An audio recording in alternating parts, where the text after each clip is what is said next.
Xin chào anh em nhé.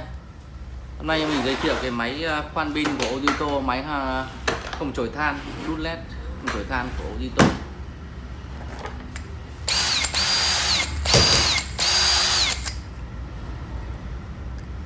Máy không chổi than, đun led không chổi than, đúng không?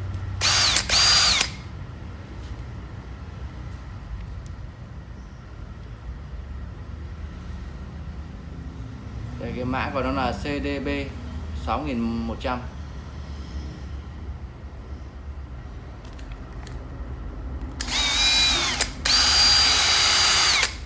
Cái này vẫn có 2 cấp độ, nhanh chậm.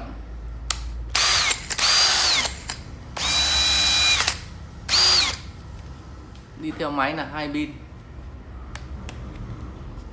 và bộ sạc và cái thùng nhựa.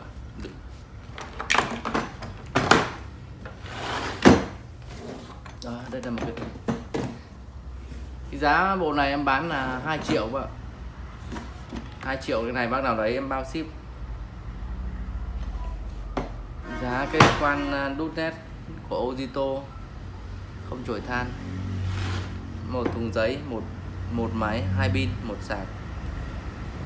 Giá cái bộ này là 2 triệu. Các bạn nào nhu cầu thì liên hệ từ số điện thoại 0977 400 500 hoặc 0971 700 800. Giá bộ này em là 2 triệu nhé. Bác nào đấy em bao ship luôn. 2 triệu bao ship. Máy không chổi than.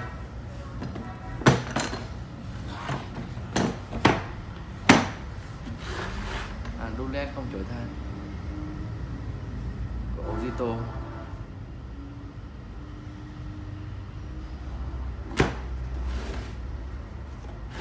Giá bộ 2 triệu như vậy. Bác nào có nhu cầu thì liên hệ với em.